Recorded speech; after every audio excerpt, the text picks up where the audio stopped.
पहले आज की तमाम बड़ी खबरें नॉन स्टॉप न्यूज में। यूपी सरकार में मंत्री स्वामी प्रसाद मौर्य ने मंत्री पद और बीजेपी से इस्तीफा दे दिया है।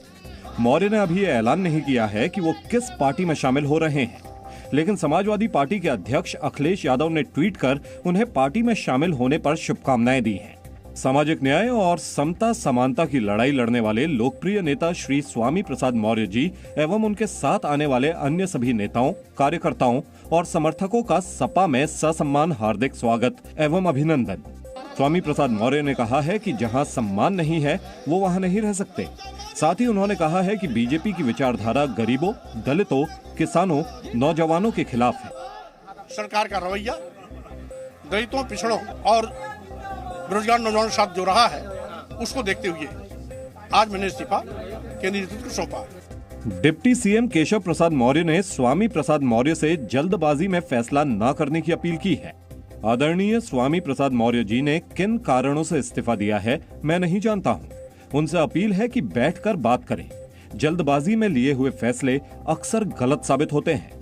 मौर्य के अलावा बांदा से विधायक ब्रजेश प्रजापति और शाहजहांपुर के तिलहर से विधायक रोशन लाल वर्मा भी समाजवादी पार्टी में शामिल हो गए। बीजेपी आला कमान ने यूपी बीजेपी अध्यक्ष स्वतंत्र देव सिंह और संगठन महामंत्री सुनील बंसल को पार्टी छोड़ने वाले नाराज मंत्री स्वामी प्रसाद मौर्य समेत कई नेताओं को मनाने की जिम्मेदारी सौंपी है। वहीं स्वामी प्रसाद मौर्य के बेटे ने उन खबरों को गलत बताया है जिसमें कहा गया है कि पार्टी से उनके लिए टिकट की मांग की गई थी। बेटे और बेटी के लिए पिताजी कभी ना प्रेशर बनाए हैं किसी के ऊपर, बल्कि पार्टी ही 2012 में मुझको विधानसभा का टिकट दी। एनसीपी प्रमुख शरद पवार ने कहा है कि स्वामी प्रसाद मौर्य का इस्तीफा यूपी में परिवर्तन का संदेश है। उत्तर प्रदेश में स्थिति में बहुत बदलाव आ रहा है। वहीं एनडीए में बीजेपी के सहयोगी और केंद्रीय मंत्री रामदास अठावले ने कहा है कि मौर्य के जाने से बीजेपी पर कोई फर्क नहीं पड़ेगा। बहुत सारे पार्टी के लोग इधर उधर इलेक्शन के टाइम पर आना जाना होता है, जिसको टिकट नहीं मिलता है तो इधर नहीं मिलता है तो उधर जाते हैं, उसका कोई बीजेपी को नुकसान होगा नहीं। बीएसपी ने कहा है कि चुनाव से पहले हो रही इस भगदड़ का फायदा उसे मिलने वाला है। यूपी में चुनावी सभाओं पर चुनाव आयोग की लगी पाबंदियों के बाद बीजेपी ने डोर टू डोर प्रचार की शुरुआत कर दी है। बीजेपी की 5 सदस्यों की टीम घर घर पहुंचकर पार्टी का प्रचार कर रही है। इस कैंपेन में बीजेपी के कार्यकर्ता उत्तर प्रदेश के हर गली, चौराहे, मोहल्लों में लोगों से संपर्क करेंगे। समाजवादी पार्टी ने बीजेपी के डोर टू डोर प्रचार को लेकर आरोप लगाया है कि बीजेपी कोरोना फैला रही है। बीजेपी के नेता राधा मोहन सिंह जी कोविड पॉजिटिव निकले। जिन नेताओं को 3 दिन आइसोलेशन में रहना चाहिए वो घर घर जाकर के कोरोना फैला रहे हैं। वहीं कांग्रेस ने भी चिट्ठी लिखकर चुनाव आयोग से बीजेपी के डोर टू डोर अभियान के खिलाफ शिकायत की है। यूपी चुनाव को लेकर दिल्ली में बीजेपी की कोर कमेटी की बैठक चल रही है। इस बैठक में विधानसभा चुनाव के लिए उम्मीदवारों के नामों का मंथन हो रहा है। इसी बैठक में यूपी के मुख्यमंत्री योगी आदित्यनाथ और डिप्टी सीएम केशव प्रसाद मौर्य के विधानसभा चुनाव लड़ने पर फैसला होगा।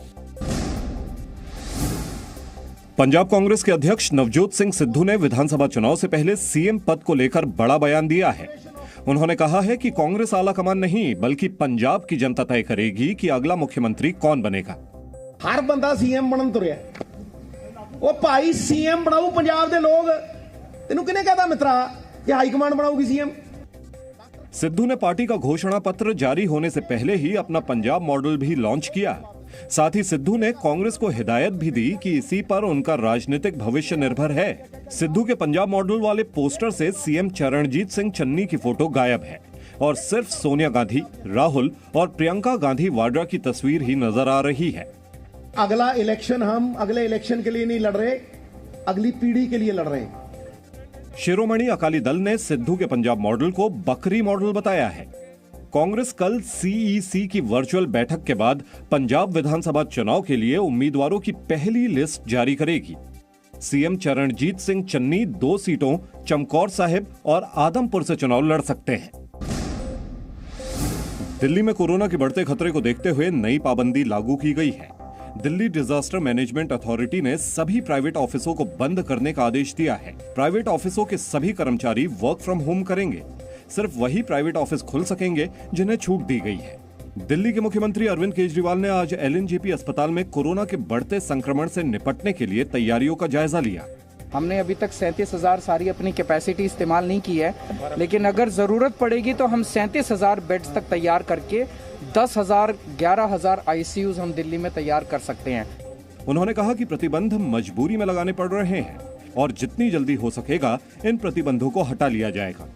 केजरीवाल ने लॉकडाउन की संभावना से भी इनकार किया। मैं आपको यकीन दिलाना चाहता हूं कि रेस्ट्रिक्शंस को जितना जल्दी हो सकेगा हम उठा देंगे और कम से कम समय में और कम से कम रेस्ट्रिक्शंस लगाने की कोशिश करेंगे। लॉकडाउन नहीं लगा रहे, चिंता मत कीजिए। होम आइसोलेशन में रहकर इलाज ले रहे सभी कोरोना संक्रमित मरीज जल्द से जल्द स्वस्थ हो सकें, इसके लिए दिल्ली सरकार ने दिल्ली की योगशाला के तहत एक नई पहल शुरू की है। भारत रत्न से सम्मानित स्वर कोकिला लता मंगेशकर कोरोना पॉजिटिव हो गई हैं। 92 साल की महान गायिका मुंबई के ब्रीच कैंडी अस्पताल के आईसीयू में भर्ती हैं। रिश्तेदारों के मुताबिक लता ताई में कोरोना के हल्के लक्षण ही हैं, लेकिन उनकी उम्र को देखते हुए डॉक्टरों ने भर्ती करने और आईसीयू में रखने की सलाह दी थी। इसलिए हम कोई चांस नहीं ले सकते। हम चाहते हैं कि उन्हें बेस्ट मेडिकल केयर मिले। एसिम्प्टोमेटिक है, बहुत ही हेल्दी तबीयत है उनकी। आपके माध्यम से दुआ करते हैं कि लता दीदी हमारी अच्छी जल्दी घर आए। लता मंगेशकर के संक्रमित होने की जानकारी के बाद देश भर में उनके लिए दुआएं की जा रही हैं। प्रधानमंत्री नरेंद्र मोदी ने भी उनकी सेहत के बारे में जानकारी ली। Presenting B News app available on Google Play and App Store. Download it now.